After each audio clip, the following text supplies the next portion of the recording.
TGON and AspMedia brings you Asphere's Cafe. The cafe is now open.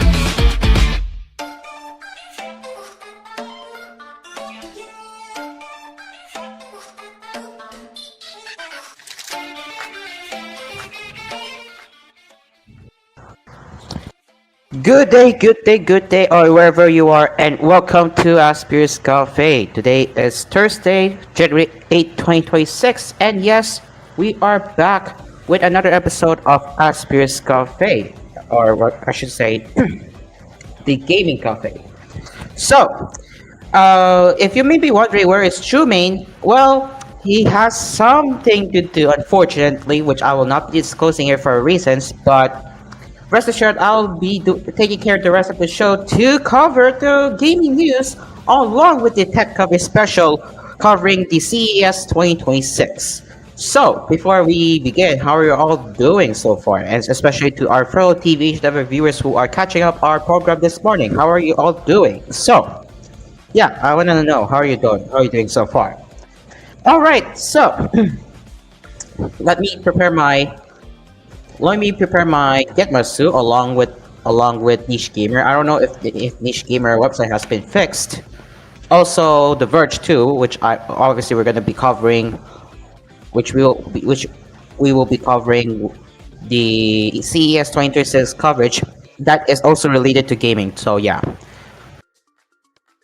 So while we wait, we are live on Cool FM as radio, and on social media platforms as well, as such as TGON Cool FM's Facebook page, and of course our own YouTube channel, Asphere's Cafe AspMedia.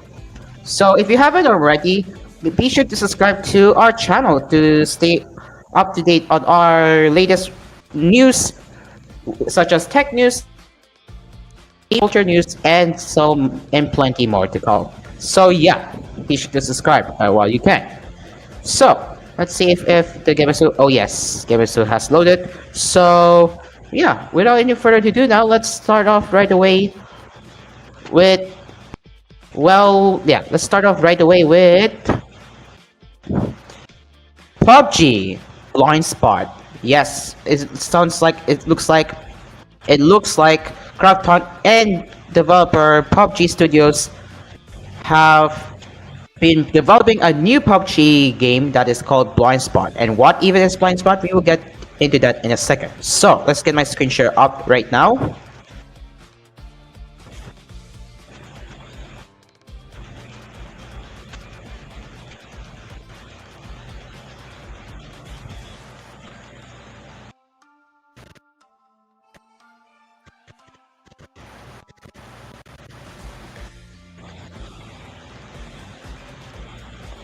Alright, here it is. Wait a minute. Let me just fix the aspect ratio here. But I think it sounds alright, isn't it? Alright, anyway, without any further ado, let's kick off right away with our first one that I just mentioned earlier about PUBG Blind Spot. So what even is PUBG Blind Spot? Well, they will be launching it in early access this February 5, according to Krafton and PUBG Studios. So, the early access version will feature the core gaming experience of PUBG Blind Spot, and regular updates will bring refined gameplay systems, class and weapon balancing, and additional features and content. The duration of early access will depend on development progress and player feedback. So let's take a look at the overview, according to this Steam page. So what is PUBG Blind Spot? Well, it is a team-based 5 versus 5 player versus player focused top-down shooting game. And PUBG Blind Spot delivers a realistic and fast-paced top-down shooting experience inspired by PUBG Battlegrounds. Weapons such as assault rifles, submachine guns, shotguns, long-range weapons like sniper rifles and DMR, pistols, grenade launchers, and more each come with their own characteristics and feel. Experience skill-based, thrilling, and realistic gunfights in a top-down shooter like never before. So that's what you guys can expect with PUBG Blind Spot. Now, they do have a trailer for an early access, so we will be playing that in just a moment. But I really don't know though if this is a spin-off from PUBG Battleground or is it a sequel to Battlegrounds. So if you're curious, well, let's watch this together. And if you can give me a moment or two right here, let me just check if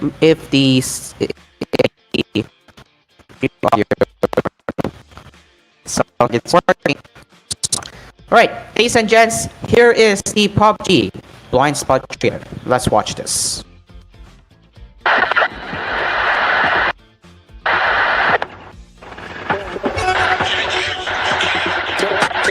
Mental behavior. Vibes are major. They don't want no heat, they don't want danger. Serial sager, incense burner. Bars on the mic or make it do a turner. Respect earner. Bums looking like a gourmet burger. Scene disturber, vibe interpreter. Energy reader, look how we're working now. Loaded, locked and ready. See how we keep it steady. See how we keep it heavy. 1, 2, sip on the bevy. Ready, loaded, locked and ready. See how we keep it steady. See how we keep it heavy. 1, 2, sip on the bevy. Ready, yeah, bubble and bounce. Shudo inside the house, your maximum vibes, you know we get down. Yeah, down on the tune, your bubble and bounce. Always prepped and ready, deep with the baseline ready. I am the one like Eddie, straight to the A and S-E-T, no Freddy. Born ready, loaded, locked and ready. See how we keep it steady. See how we keep it heavy. 1, 2, sip on the bevy. Ready, loaded, locked and ready. See how we keep it steady. See how we keep it heavy. 1, 2, sip on the bevy. Born ready. Born ready. What?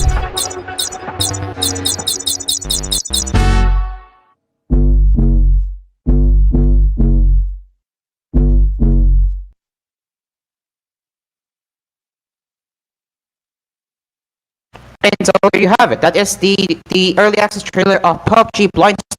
And what's interesting about the trailer itself is that it takes place inside the building. So instead of doing the battle outside the building, you are doing it inside the office. So this is pretty interesting if you ask me. So am I looking forward to this? Well, it depends because again, I generally don't play these type of games, but overall, for PUBG fans out there, this is going to be interesting since this is taking place inside the office building. So let us know in the comment section down below what are your thoughts on PUBG Blind Spot. So now moving on to the next one, and of course, we'll be continuing here in just a moment. Let me just look for another one. Of course, Hatsumikyu Logic Paint S receiving its free update along with the paid DLC Snow Miku Skytown, and also Sea of Remnants Wanderer Alpha Test, which we will cover that as well. And finally, Discord news before we head over to the Tech Cafe special covering the CES 2026 coverage later after this round. So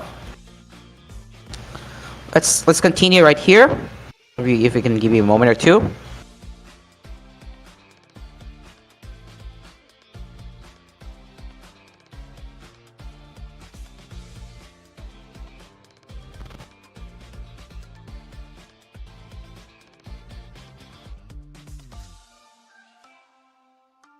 So, continuing here, we are starting with Hatsune Miku Logic Paint, and yes, it is getting a free update along with its new paid DLC. So let's dive into it further. So publisher Komodo and developer Krypton Future Media have announced a free update and paid downloadable content for Hatsune Miku Logic Paint S Plus. Both will launch on January 12th. So you get a new special puzzle which allows players to unlock and display a special illustration upon completion. And you have a new option and you have a new assistant option that is called Assist Function Fully Off. So what does it do? When enabled, the following assist features will be disabled by the following: automatic color changes for field numbers, automatic X placement for completing rows, auto-correcting of fill-in errors, and hint feature usage. So when you turn that on, these will be off. So now moving over to the paid DLC content, which is titled as Snowmiku Skytown, which will cost you $5 or 660 Japanese yen. You get these nice goodies right here. So you have Snowmiku outfit for new outfit for all characters, which includes Snowmiku Skytown clerk apron and head item, 24 Snowmiku Skytown room items, and finally new downloadable content exclusive special puzzle. So yes, that is everything for the latest news of Hatsune Miku Logic Paint S Plus. And once again, both free update and the new paid DLC, which is titled as Snow Miku Skytown, will be launching this January 12th. And for the game itself, is available right now for PlayStation 5, PlayStation 4, Xbox One, Nintendo Switch, and PC via Steam platform. So if you are playing this game, will you be looking forward to that? Let us know in the comments section down below. On to the next one, Sea of Remnants, Wanderer Alpha Test, that is set to take place this February 12th.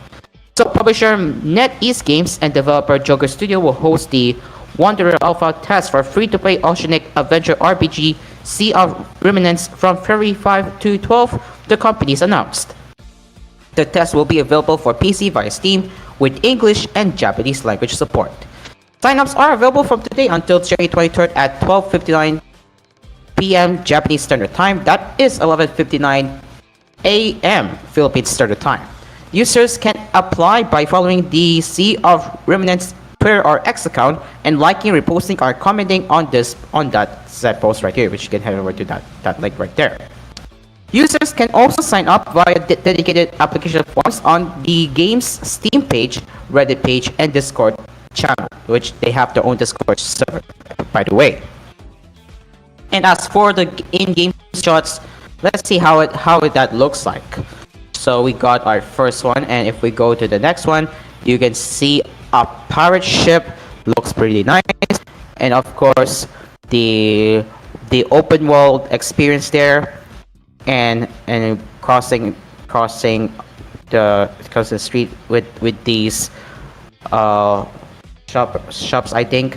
And of course this is where they offer you some food too.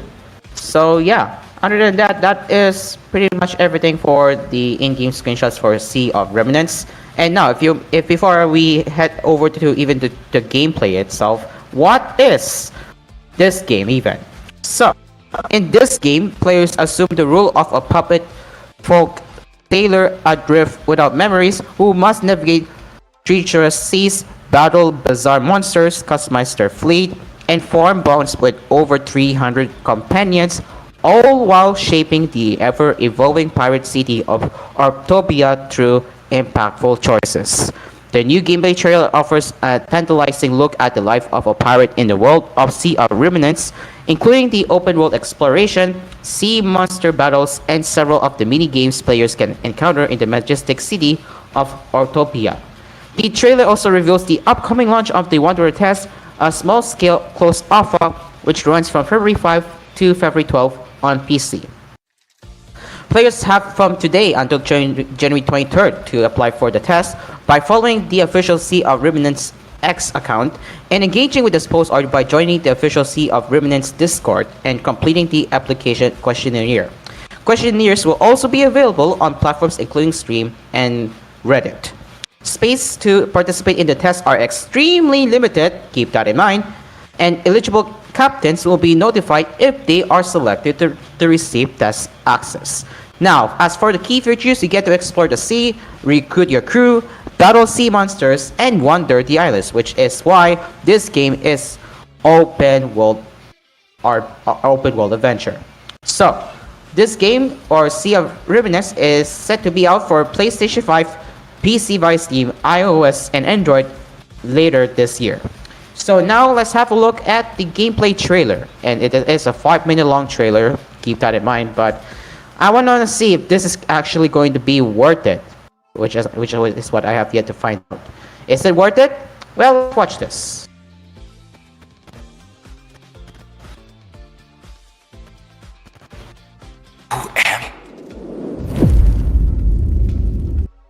What have you lost? Your name? Or the truth you seek?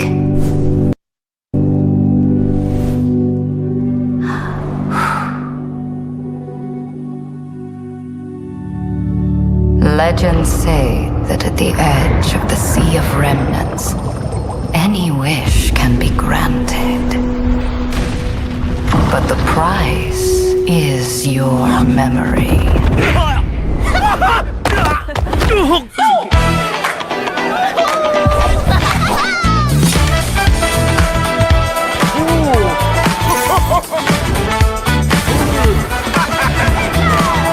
Step right up. Here's a tale I got. A funky little secret, ready or not. With a twirl and a spin, life's a carnival ride.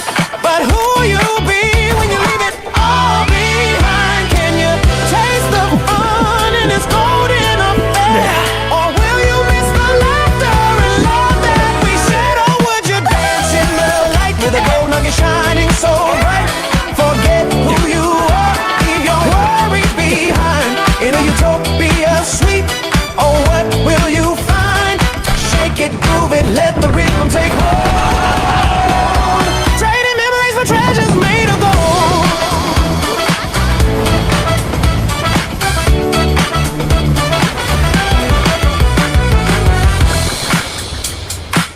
Oh, would you dance in the light with a gold nugget shining so bright? Forget who you are, leave your worries behind.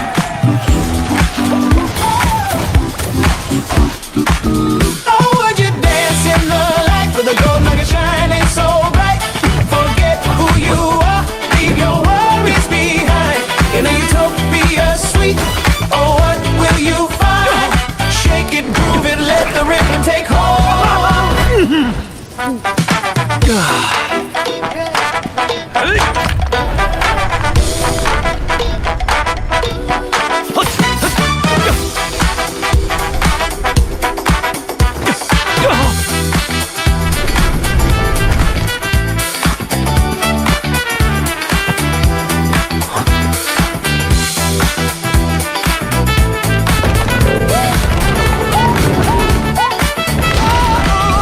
In a world where the grid turns to bling, will you draw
if I've seen it before.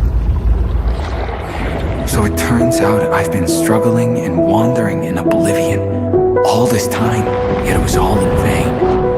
Until this moment, I finally understand. Forgetting is not the end, but a new beginning.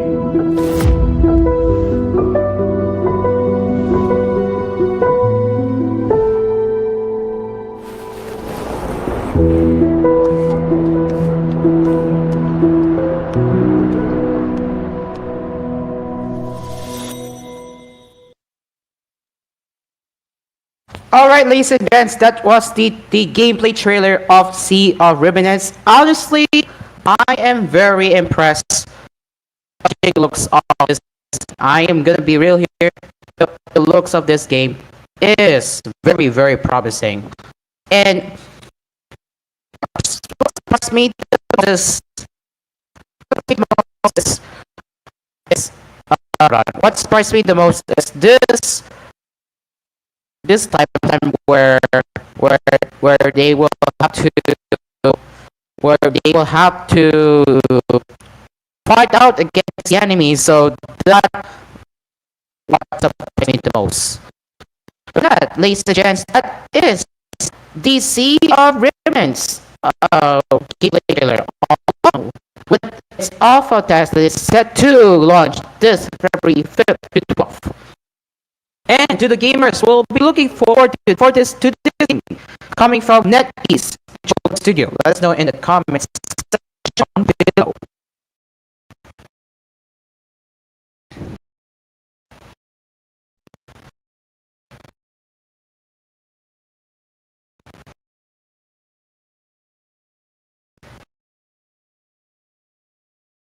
Alright, it is now 6:53 p.m. as we will be taking a commercial break now.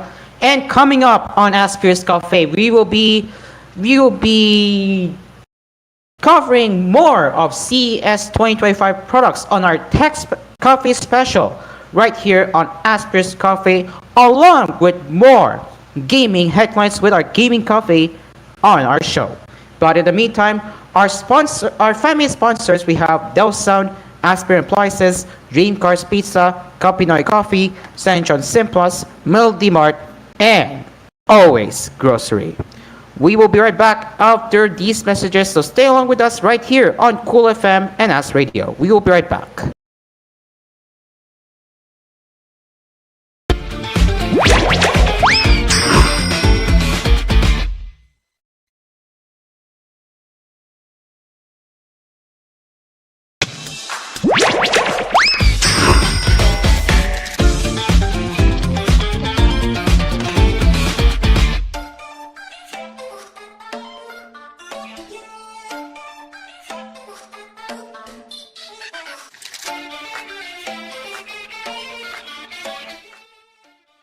Welcome back to the program. It is now 7:04. It is now 7:04 p.m. Philippine Standard Time, and now let's get into the Tech Cafe special, or should I say, the CES 2026 coverage.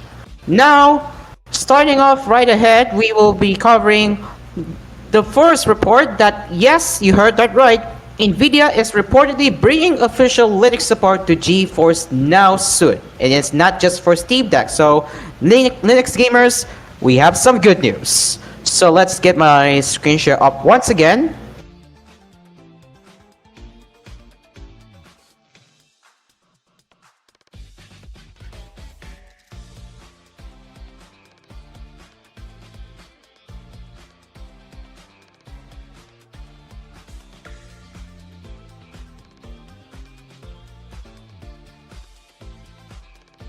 All right, let's start off right away with this article coming from PC Guide. So, rumor has it that NVIDIA is soon bringing native Linux support to GeForce Now cloud gaming service.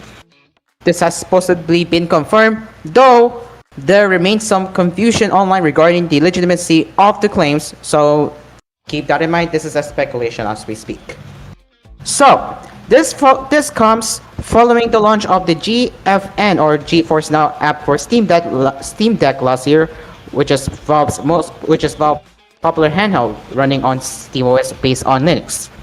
So they suppose that version of the software should work nicely with the upcoming Steam Machine too. If you don't have the hardware to run the latest and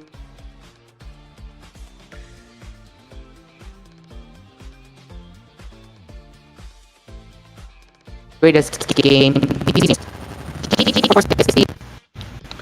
Alright, so anyway, so if you don't have the hardware to run the latest and greatest PC games, GeForce Now is a great option to enjoy AAA gaming at a fraction of the cost. You even have access to RTX 5080 level performance on the top Ultimate subscription, and support for this is being added to new games on a regular basis, which was the final official NVIDIA server was upgraded to the 5080 late last year. Now, news of official Linux support was recently updated by VideoCard, though there has been no word from NVIDIA via its official channels just yet. Furthermore, moderators of the GeForce Now subreddit, who are also GeForce Now's ambassadors, say there is no confirmation at the moment, adding that they have reached out to their contacts at NVIDIA for an update. The original report also claims that NVIDIA is set to announce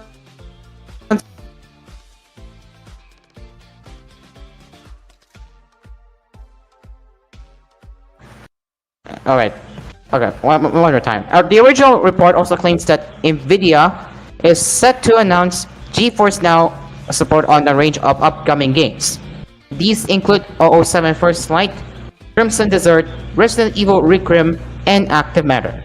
So yeah, what do you all think about this news? Because Linux gamers, I have this may sound like a relief to all Linux gamers who are looking forward to GeForce Now support running under Linux. So yeah, let us know your thoughts in the comment section down below. What are your thoughts on NVIDIA working to bring GeForce Now support to Linux PCs and handhelds?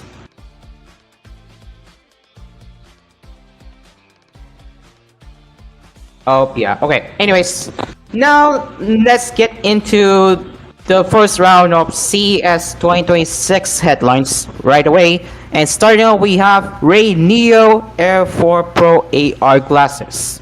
So, the Ray Neo Air 4 Pro AR glasses, which were unveiled in China last year, have now made their global debut at CES 2026. The TCL-backed brand showcased the Air 4 Pro and an eSIM version of the Ray Neo X3 Pro at the event. Ray Neo Air 4 Pro is being touted as the world's first HDR10 enabled AR glasses. Oh, that's pretty interesting. The glasses feature 0.6-inch micro OLED displays with up to 120 Hz refresh rate, ladies and gents. That is pretty crazy for glasses like these. Now, we'll be continuing here. We have 3840 Hz PWM hybrid dimming and 1200 nits of brightness. So this is how the Ray Neo Air 4 Pro looks like. And if we continue here, the Air 4 Pro offers up to a 201-inch visual screen at 6 meters distance with 10 level brightness adjustment and a 200,001 contrast ratio. It is equipped with a custom-made Pixelworks Vision 4000 processor that helps with SDR to HDR upscaling as well as 2D to 3D conversion. The glasses feature a 4-speaker setup tuned by Bang and Lobsec. The Air 4 Pro weighs 76 grams and comes with adjustable nose pads and a lightweight frame. It is compatible with USB-C devices that offer display output. So, why should the next... this is funny. Anyway, alongside the Air 4 Pro, Ray Neo also showcased the X3 Pro Project eSIM glasses that come with eSIM support. TCL notes that the X3 Pro can be used untethered thanks to eSIM, still on 4G connectivity. The Ray Neo Air 4 Pro AR glasses will reportedly be available for purchase starting June 25th and carry a $300 price tag. Is it a good price?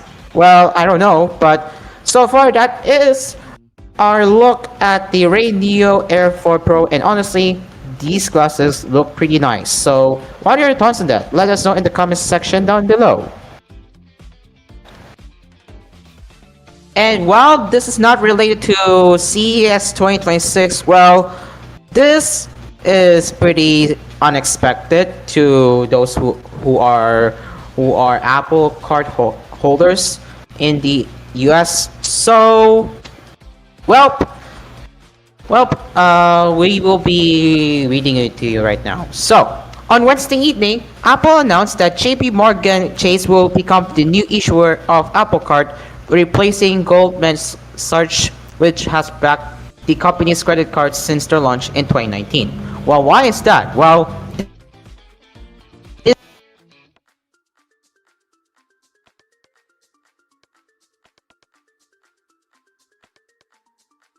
anyway, so again, why is that? So this and speculation about a new partner for Apple Card stretching back a few years as Goldman Sachs continues an exit from consumer lending. Now you know when they're leaving the market. And Apple manages services business that has gone from $11 billion in quarterly revenue to more than $28 billion. So, what does it mean for the holders of Apple Card? Well, if you have an Apple Card, then Apple says not much will change anytime soon. The transition of the $20 billion credit card portfolio is scheduled to take place 2 years from now. So, this is the statement from Apple.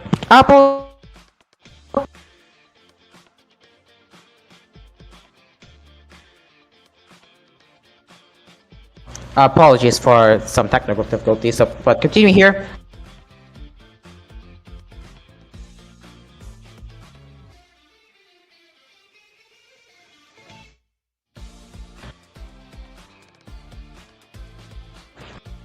Anyway, so alright, continuing here.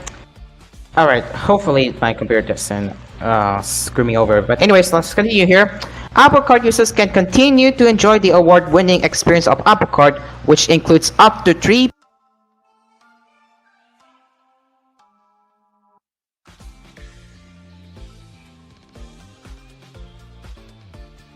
Once again, which includes up to 3% unlimited daily cashback on every purchase, easy to navigate.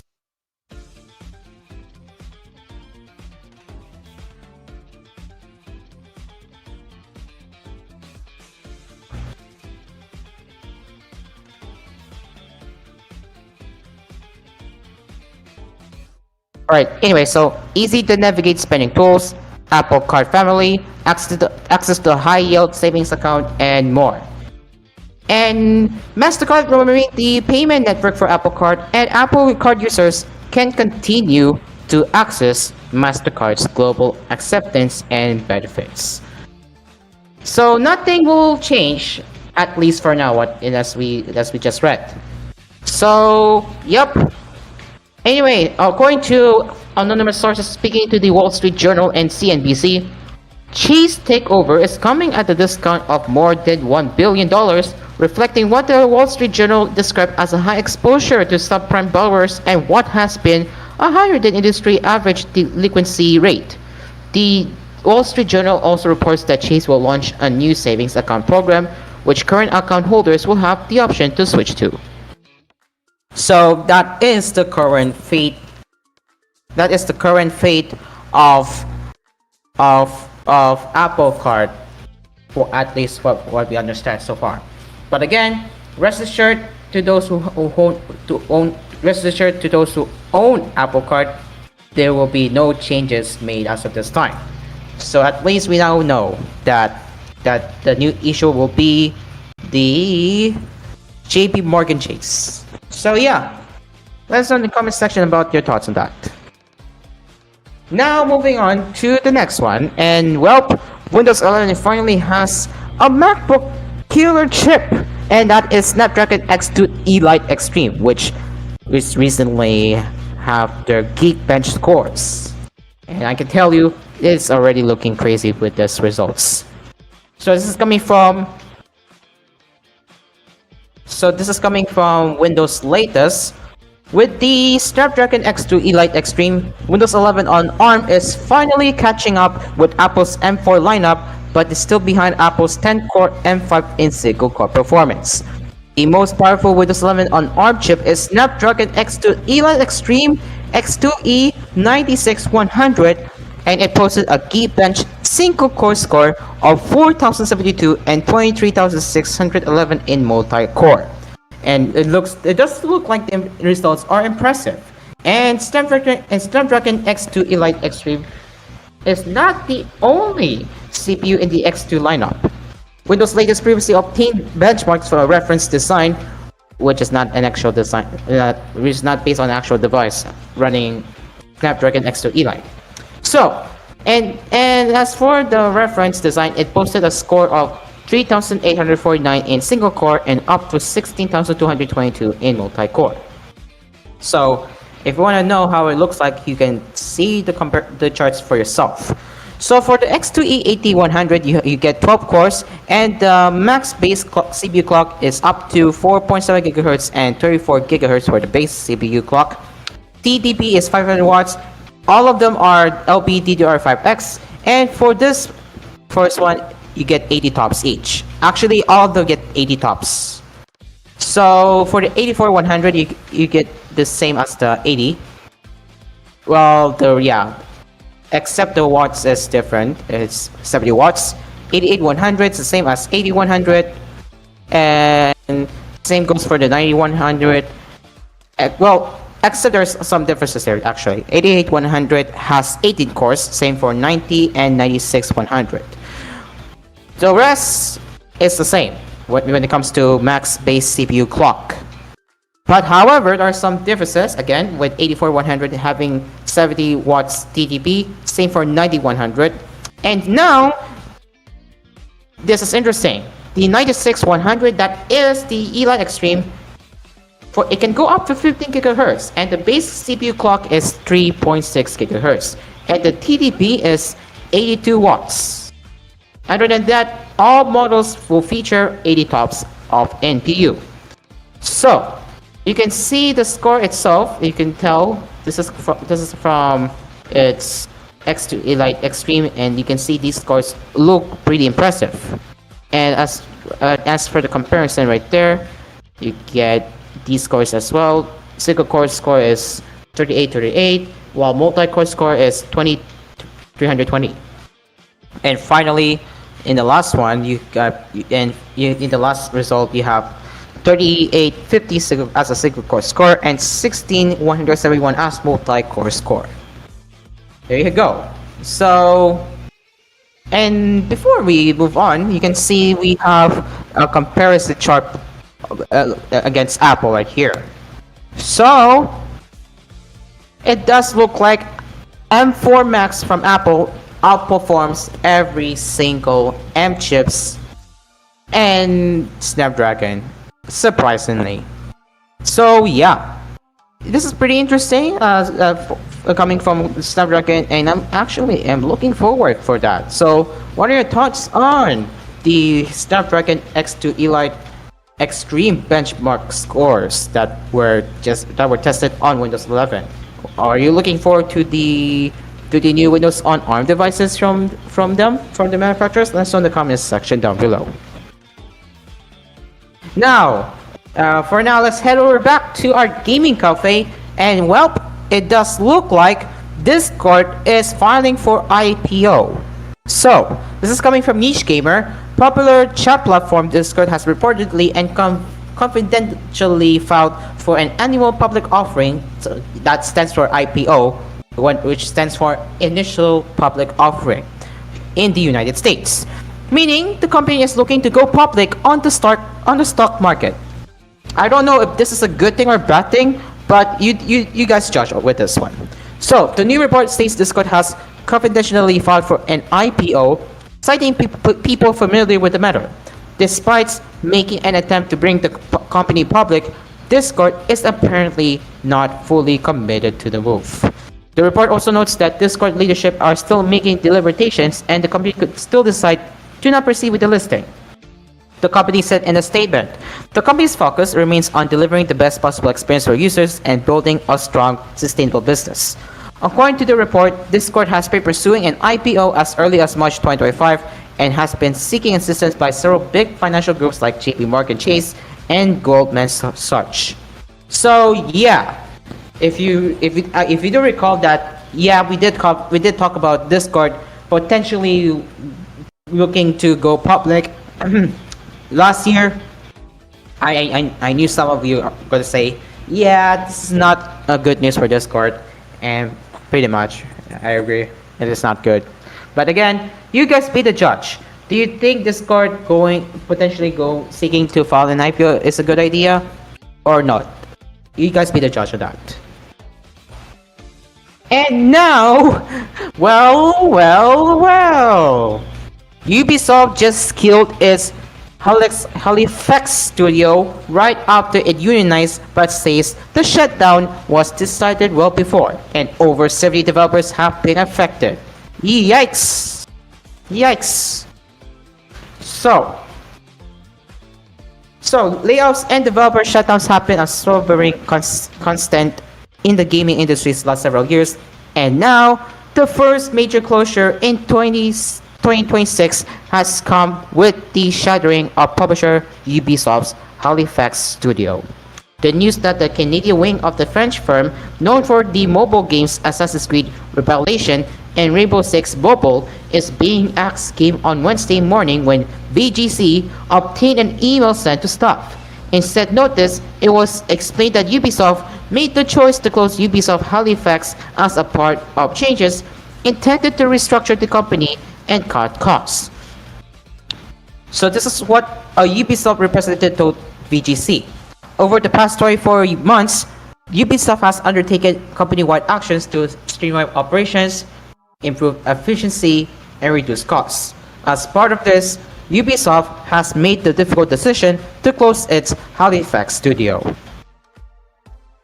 And continuing the statement, 71 positions will be affected. We are committed to supporting all impacted team members during this transition with resources, including comprehensive severance packages and additional career assistance. That is according to a Ubisoft spokesperson. So, several developers from the studio took to LinkedIn to confirm the news themselves shortly afterwards. So let's read coming from one developer and another developer. Let's read coming from that first developer. Reading here, quote, "Here we are. It's been 8 years for me at Ubisoft Halifax as of tomorrow. It's been quite a journey." And another developer said, "Shocked to learn about the closure and the huge impact this will have on us all at Ubisoft Halifax." That is according to another developer.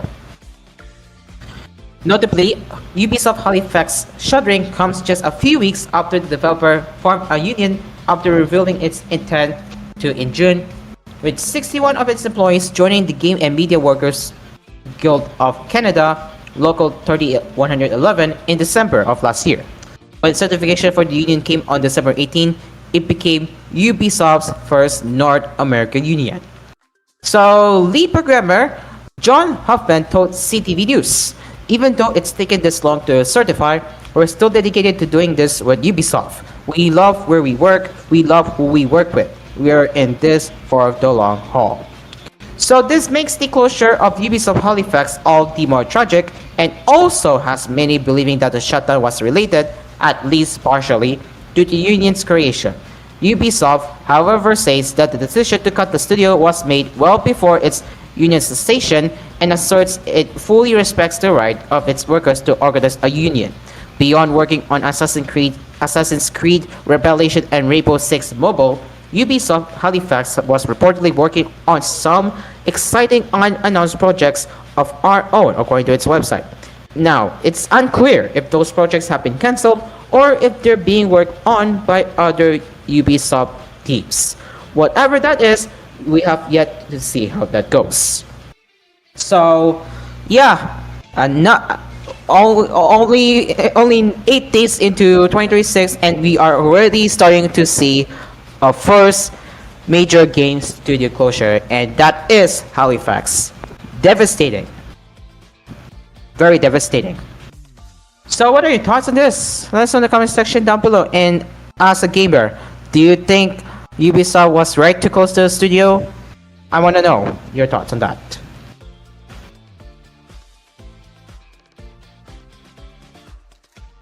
We still have a lot to go.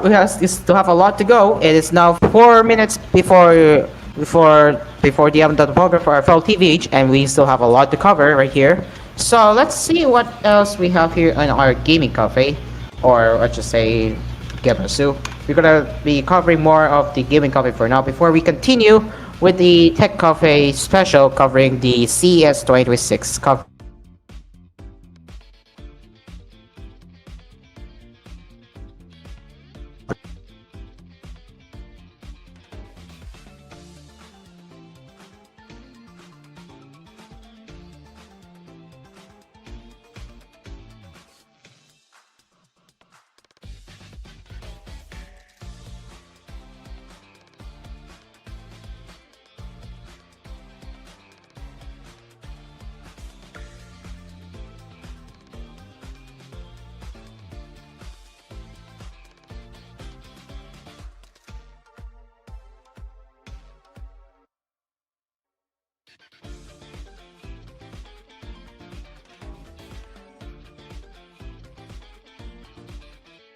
Uh-oh, why is it not loading?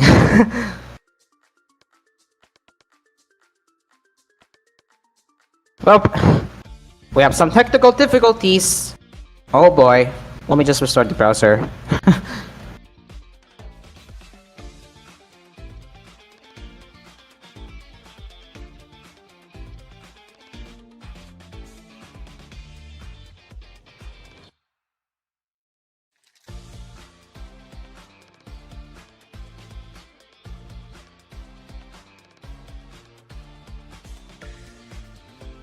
Oh, great. Oh, great. Oh my gosh, what's going on? Let me just save let's just save some assets real quick before I continue.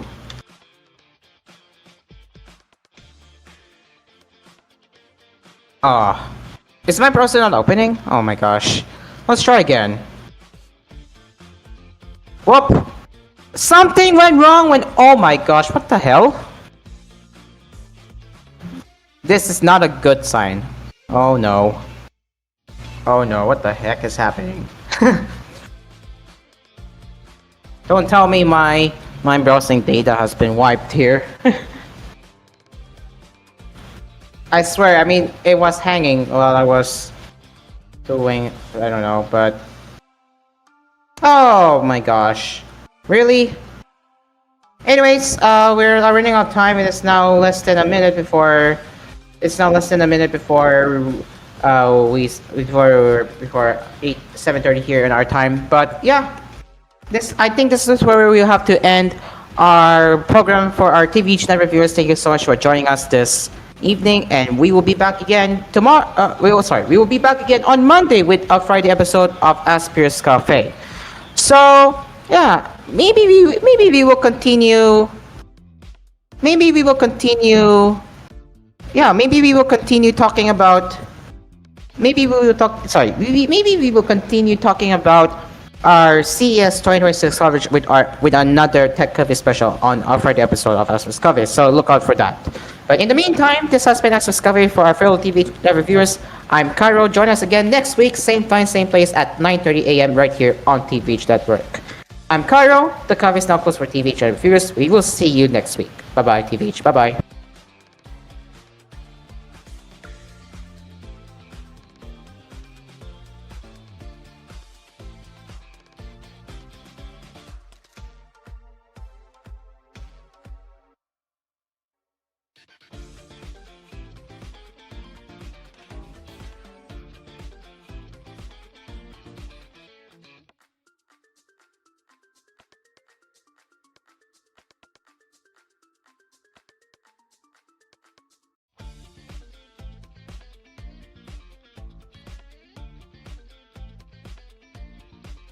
And we are back. It is now 7:30, and we are still around right here on Asphere's Cafe. And yes, we are still live. We are still live on Cool FM As Radio, along with our social media platforms on Facebook via TGON Cool FM Manila, and of course our own YouTube channel Asphere's Cafe AspMedia. And yes, we will still be around until 8:30 p.m. So let's continue here, and hopefully it's all sorted out. And it looks like my CPU usage is going up. That's not a good sign. How do I terminate Viva Voldi? I don't know why it's not letting me. Let's just end all of it.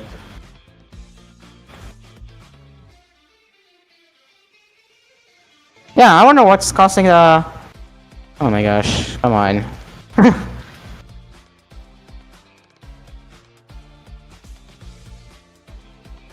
I might have to spam the end task button. Or in the worst case scenario, my computer is gonna crash at any moment from now.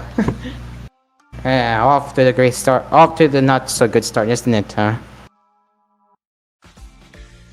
Again, I'm still not sure why I said... Why am I experiencing high CPU usage at this rate? That's one. What am I doing wrong here? I'm not sure. Let me just minimize everything as much as I can.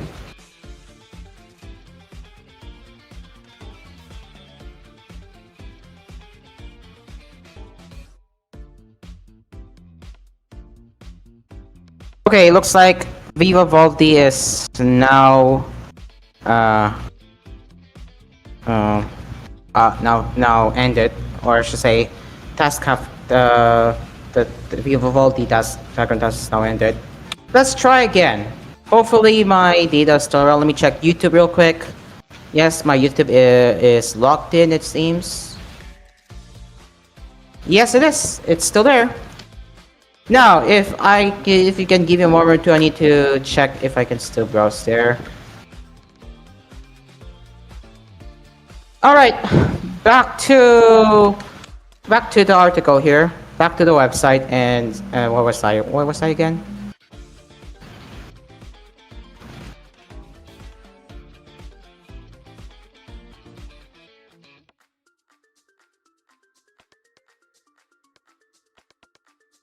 It's still not loading. Oh my gosh.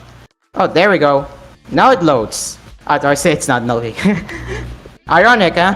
Anyways, we're not wasting any more time because we are back in business. So let's continue our gaming cafe headlines. Starting off with Akiba Lost, and it is a live action game if you are curious.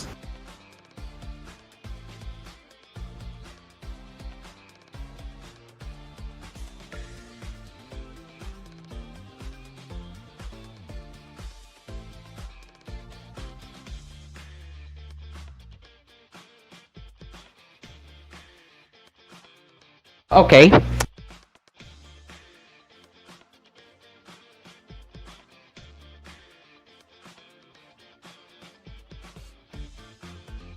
Alright guys. Let's continue another round of our gaming cafe, and starting off is Akiba Lost. So, full scale live action game. Ladies and gents. Yes. It is a full-scale live-action game. So, Akiba Lost will launch for PlayStation 5, Nintendo Switch 2, Nintendo Switch, and PC via Steam on September 17. Nagi Games announced. In Japan, the game will be available both physically and digitally. Pre-orders for the physical edition are live at Japanese retailers such as Big Camera and Yodobashi for 6,480 Japanese yen. And well, if you are expecting a full-size cartridge game for Nintendo Switch 2, well, we have some bad news. It will be shipped with a game key card instead. Yeah, you prepare to be disappointed. Now, anyway, you may be wondering, what the heck is Akiba Lost? Well, we will read it to you right now. So, with approximately 20 hours of gameplay to reach the ending, over 100,000 still images, and more than 20 hours of film footage, Akiba Lost is a large-scale live-action title. Players will switch perspectives, zapping between the protagonist, Shinjo, and 6 female characters to uncover the truth behind the story in this authentic multi-angle suspense game. From Izanagi Games, the creators who challenge the boundary between games and movies with Dead Come True, comes a new live-action multi-angle ensemble suspense game, Akiba Loss. Developed in collaboration with Nippon TV, one of Japan's leading broadcast networks, and the drama production company AXON. Switch between the protagonist Shinjo and 6 female characters to uncover the truth of the story in this zapping-style adventure game. The stage is Akihabara, Japan's ironic subculture town. Game creator Shinjo has gathered 6 unique actresses who each embody the spirit of Akihabara. So, as for the story itself, 13 years ago, six girls mysteriously vanished in Akihabara, an unsolved case known as Akiba's Spirited Away. At the annual game show, Daiki Shinjo, which was played by Hiromitsu Kitayama, once hailed as a genius creator, boldly announces the development of a new game inspired by this very incident, Akiba Loss. But the moment he does, strange disappearances begin again. The cast of the game includes his sister, Oi Shinjo, who works at the maid cafe, underground idol Kokon Nagato, food writer Mogurosu, shrine maiden Chiri. Sorry. Anyway, shrine maiden Chihiro Jimbo, cosplayer Wakana Suya. Sorry, not Suya. Why do I say that? Wakana Susa, and game streamer Yukimi Kurahashi, each a colorful icon of Akihabara's vibrant subculture. Yet, the story they were supposed to perform soon begins to bleed into reality. It all begins with a threatening phone call and the sudden disappearance of Oi. Cancel the game's development or this strategy will repeat itself. Now, can Shinjo finish developing the game? Can he protect his friends? Who is behind it all? And what really happened 13 years ago? The choice that determines the ending of this story is now in your hands. So, who are the characters exactly? Well, we will be reading to you. So, Daiki Shinjo, which is the main protagonist, and yes, is portrayed by Hiromitsu Kitayama, who is the game creator, and also the founder of Shirosawa Games. Oi Shinjo, portrayed by Sayuri Matsumura, who is a maid and the younger sister of Shinjo, and also working as a manager of the maid cafe in Akihabara. Yuki Kurahashi, portrayed by Momoko Tanabe, who is a game streamer, working as a designer at Shirosawa Games. She's also a popular game streamer and having gained a following through his streaming, which began out of his love for games. Mokurusu, portrayed by Misato Ugaki, who is a gourmet writer. She was originally a generalist writer. Now she became fascinated with Akihabara subculture about 3 years ago, and now introduces everything from long-established restaurants to the latest cafes and unique eateries with her own unique perspective.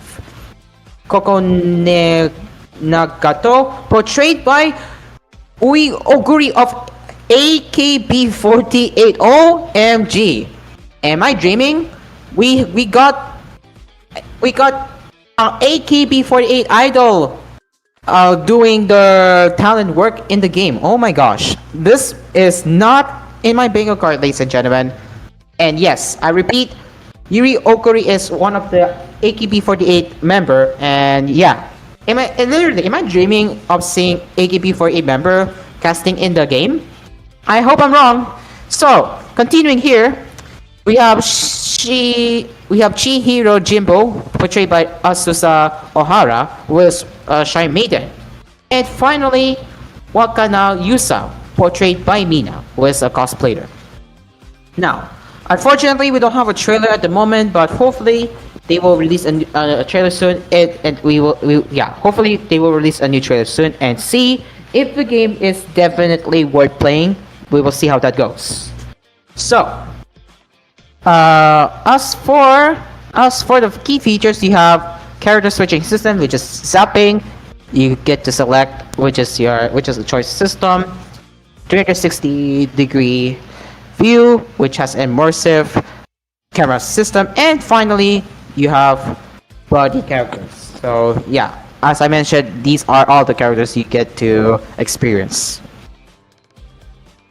So we have yet to find out how the trailer looks like with this, because especially that this looks very promising if you ask me. So what are your thoughts on Akiba Lost? And yes, it is set to launch this September 17th of 2026. What are your thoughts on that? Let us know in the comments section down below. Alright, on to the next one. We have Sonic Racing Crossroads DLC, that is Pac-Man Pack, and actually it was already launched yesterday. So the Pac-Man Pack of Sonic Racing Crossroads will launch on January 7th, which actually already happened. And while for the Pac-Man Festival will also run from today at 4 p.m. Pacific Time or 7 p.m. Eastern Time until January 11 at 3:59 p.m. Pacific Time and 6:59 p.m. Eastern Time, which players can join even without purchasing the Pac-Man Pack. So you can, here is a short trailer of the Pac-Man Pack, as we go further right here. Yeah, basically this is how you guys might expect.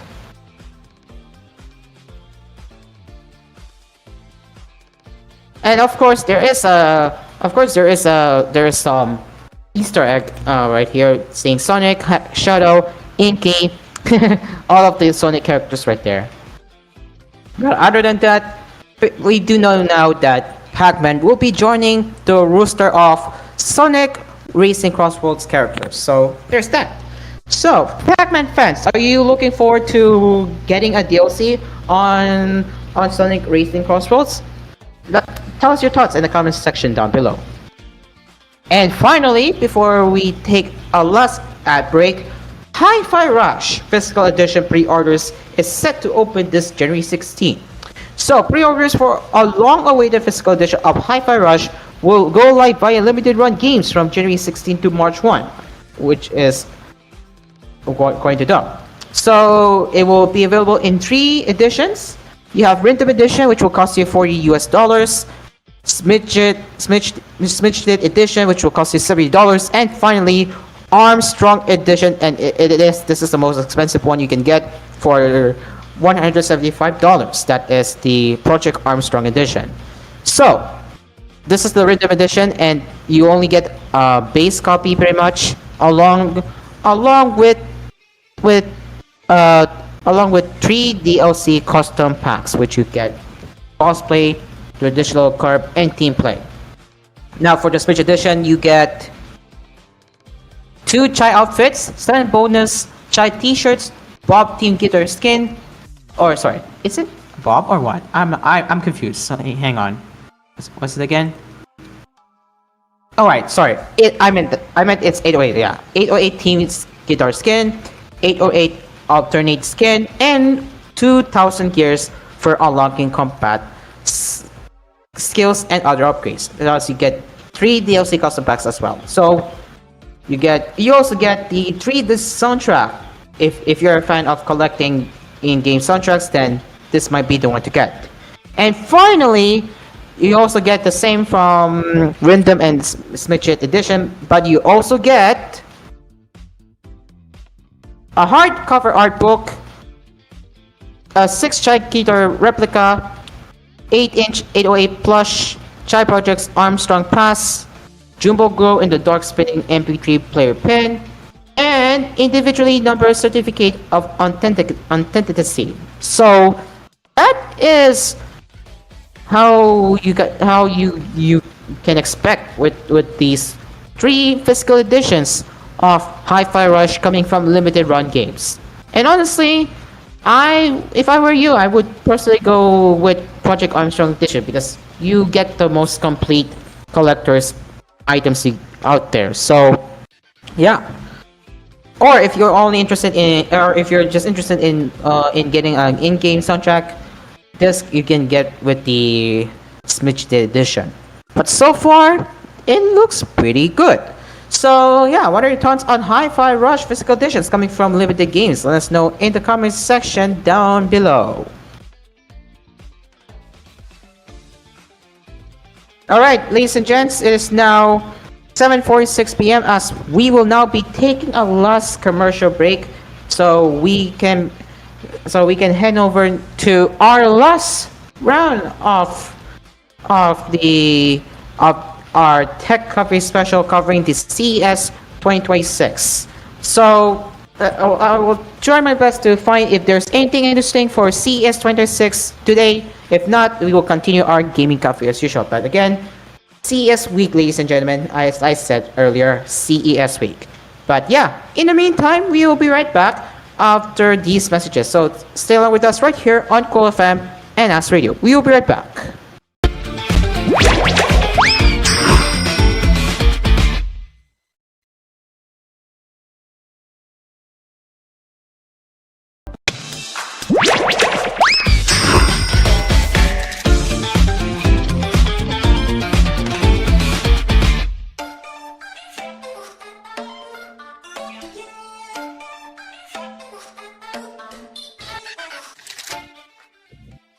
Welcome back to the program. It is now 7:58 Philippine Standard Time, 2 minutes before 8 p.m. So, yes, we are still around as usual, and yes, we will still be here until 8:30 p.m. right here on our cafe, as we will be continuing to bring you the latest in gaming with our TV cafe, plus our tech coverage special covering the CES 2026.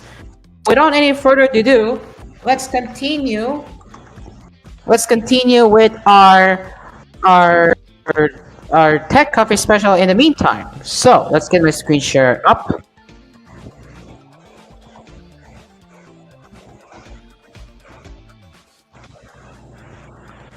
And what do we have?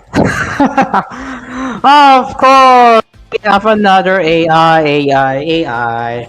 But we have no choice, so we need to cover it on our show. So, yeah, here it is, and this is coming from The Verge. So what we have here is the AI voice assistant from Ford that is coming later this year, along with all-three driving in 2 years from now. That is 2028. So let me just enlarge it here. So Ford's new AI-powered voice assistant will be rolling out to customers later this year. The company's top software executive said at CES today. And in 2028, the automaker will introduce a hands-free, eyes-off Level 3 autonomous driving feature as part of an affordable and hopefully more profitable universal electric vehicle platform, or UEV platform, as set to launch in 2027, that is next year. Most importantly, Ford said it will be developing a lot of the core technology around these products in-house in order to reduce costs and retain greater control over. Mind you, the company isn't creating its own large language models or designing its own silicon like Tesla and Rivian. Instead, it will be building its own electronic and computer modules that are smaller and more efficient than the systems that are currently in place. Ford's chief officer for EVs and software, Doug Field, wrote in a blog post, reading quote, "By designing our own software and hardware in-house, we have found a way to make this technology more affordable. This means we can put advanced hands-free driving into the vehicle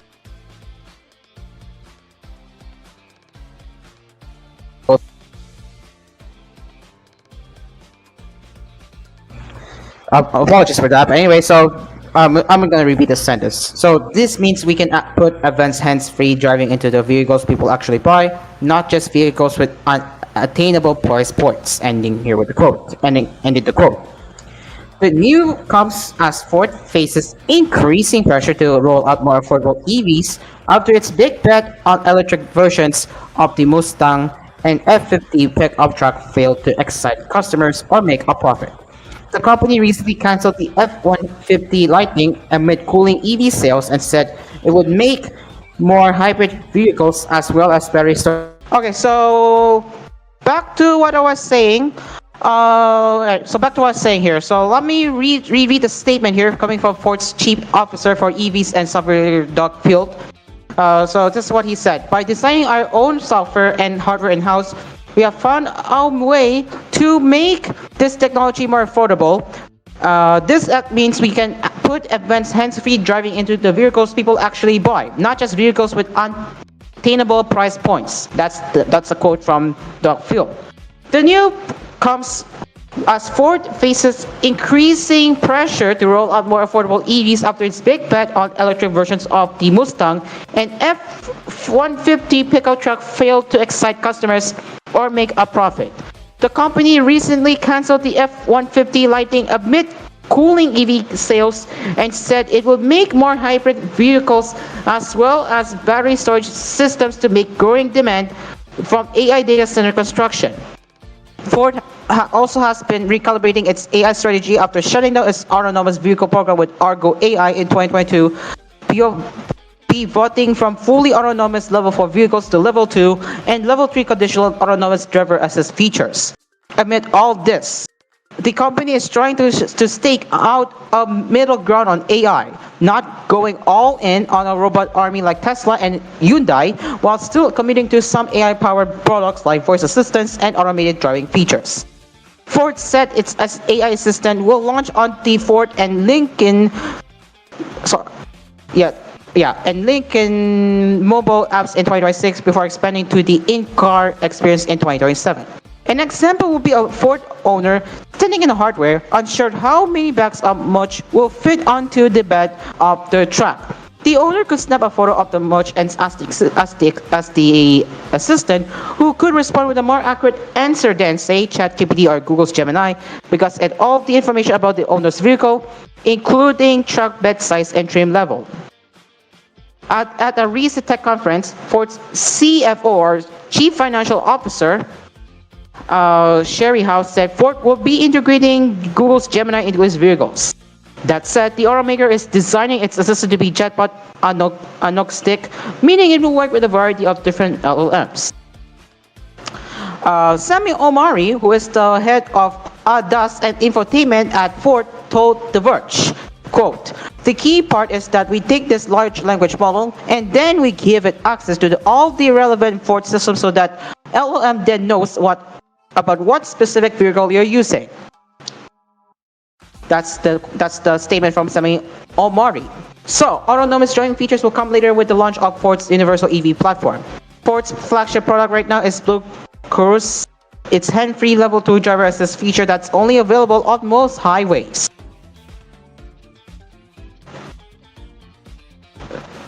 Alright, so Ford plans on rolling out a point-to-point hands-free system that can recognize traffic lights and navigate intersections. And then eventually it will launch a level 3 system where the driver still needs to be able to take over the vehicle upon request, but can also take their eyes off the road in certain situations.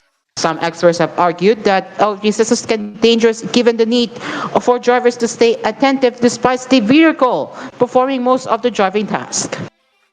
Omari explained that by rigorously scrutinizing every sensor, software component, and compute unit, the team has achieved a system that is approximately 30% lower cost than today's hand-free system, while delivering significantly more capacity. All of this will depend on the radical rethink of Ford's computing architecture, Field said in the blog post. That means a more unified brain that can process infotainment, ADAS, voice commands, and more. So there you go, ladies and gentlemen. And as we are about to conclude this headline, well, Paul Costa, who is the executive director of Ford's electronics platform, told The Verge, "A team of BlackBerry engineers who were initially hired in 2017 is now working on building next generation electronic modules to enable some of these innovations.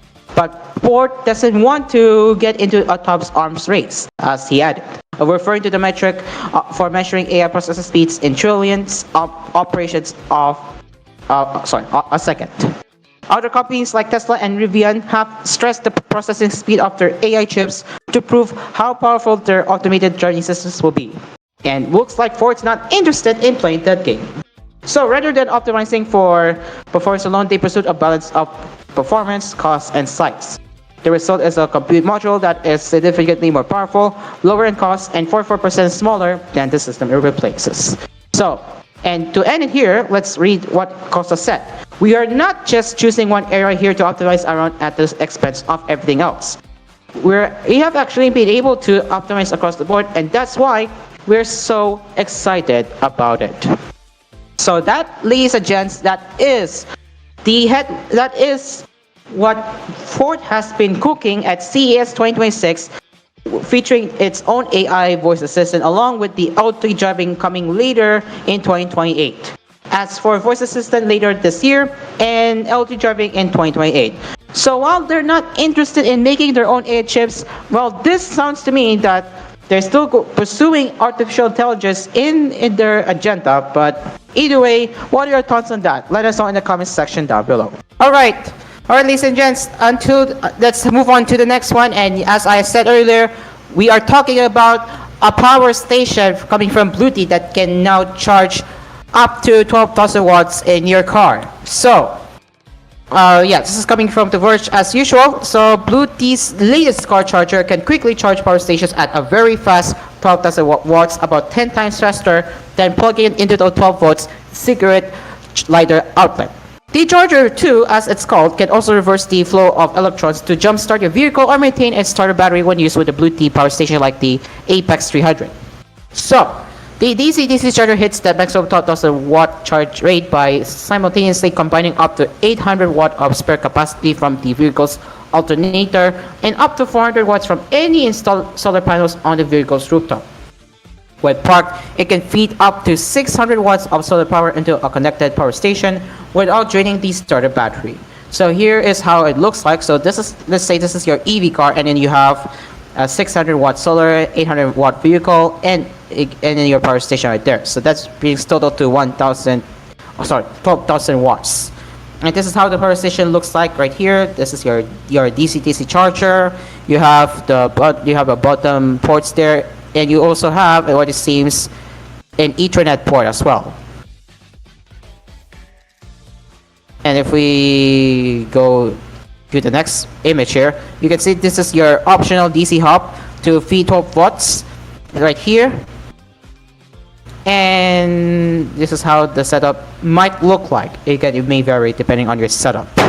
And finally, this is your entire haul. Now, for the installation of the charger 2, it's pretty much straightforward, like you're saying you're making a DIY project. So if you're comfortable with it, this might be good for you.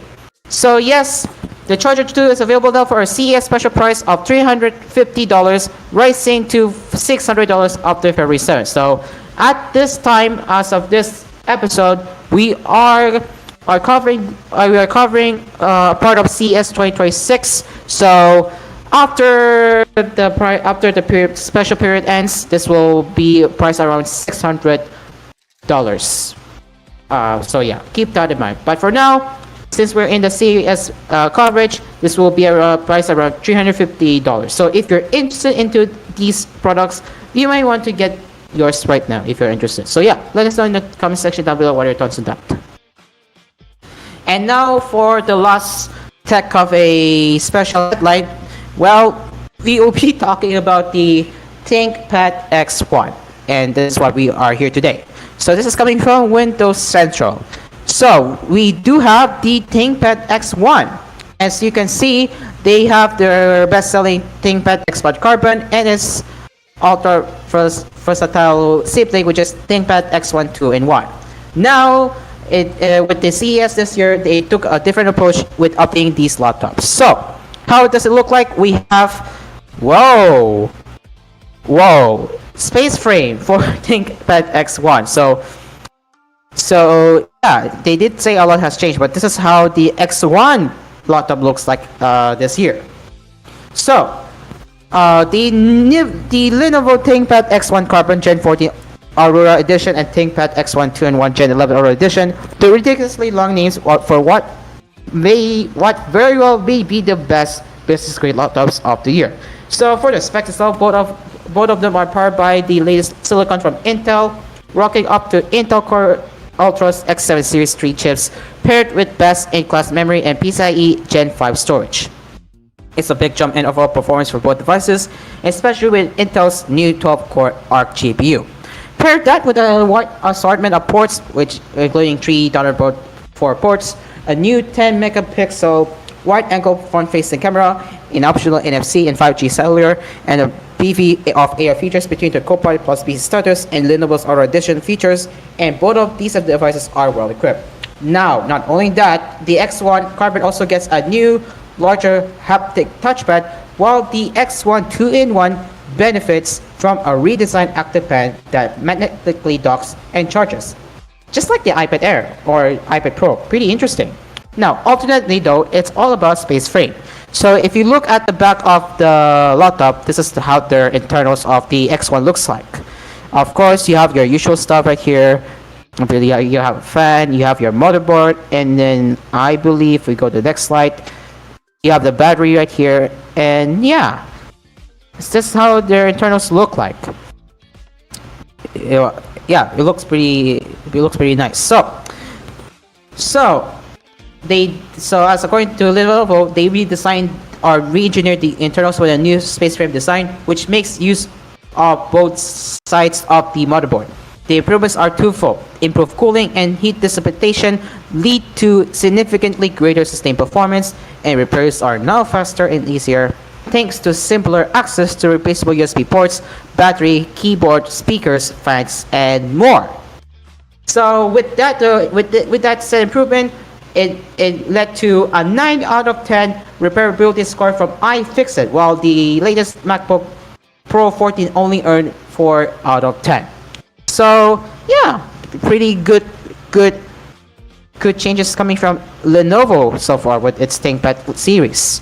So ladies and gents, what are your thoughts on the Lenovo X1 for this year, coming from Lenovo that were unveiled this CES?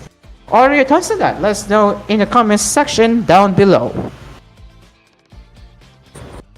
And now we are less than 5 minutes away before we wrap the program up, and we have yet to continue with our gaming cafe. So before I forget, let me bring up one of the gaming headlines right now. And this time around, we are going a different gaming news website that is by the name Final Weapon. So let's head over to Yasuka Kiwami. So I believe this might be the last gaming headline because we are running out of time, and I do want to end the show on time before the next Cool FM DCX show, that is Salida Namasanas or Speak Up on Nasanas. That is probably the unofficial English title, because again, my show is targeted to our international audiences, so I'm doing my best as I can right here. So yeah, now as we head over to the very last gaming cafe news of the day, ladies and gents, here is the Yakuza Kiwami 3 and Dark Ties with its original soundtrack launching this March for 2026. So if we can open it right here.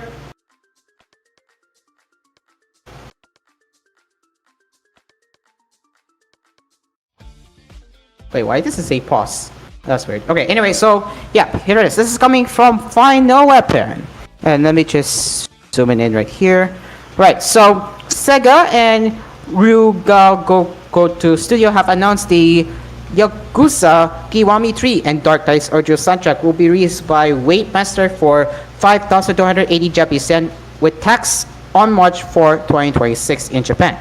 The Yakuza Kiwami 3 and Dark Ties original soundtrack comes in a massive 4 CD set, which includes a cover of Bakamitai. Yes, if you're wondering what's with the Bakamitai, yeah, it is pretty much a well-known song you can hear right now.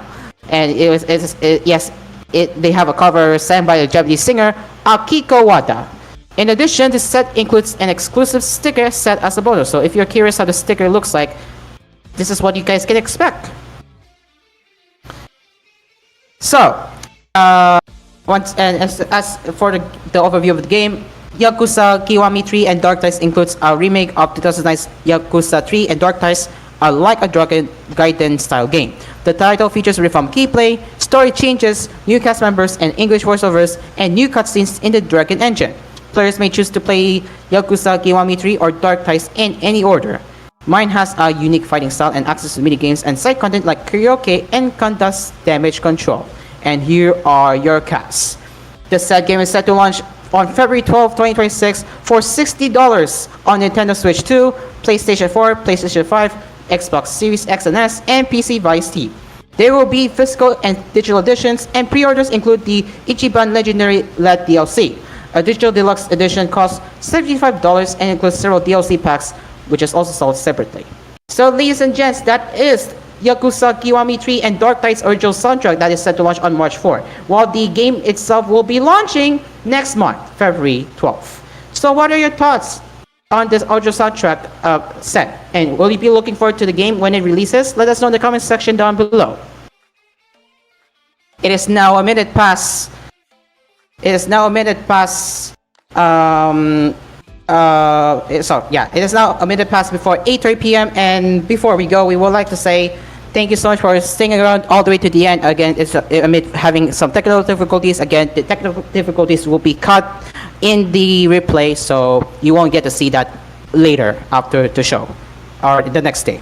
So yeah, and as we will be ending on time, that is all for me, and that is the cafe for tonight. Thank you very much for joining us, and we will be back again tomorrow with another episode of Asphere's Cafe. So yeah, we may continue with our last Tech Cafe special covering the CES 2026, so be sure to look out on that. So yeah, until then, this has been Asphere's Cafe. I am Cairo, and the cafe is now closed. And coming up on Cool FM, DCEX, SF Radio, and As Radio, Salita Namasanas, or Speak Opasanas. We will see you tomorrow, same time, same place, right here on Cool FM and As Radio. The cafe is over. See you tomorrow. Goodbye for now.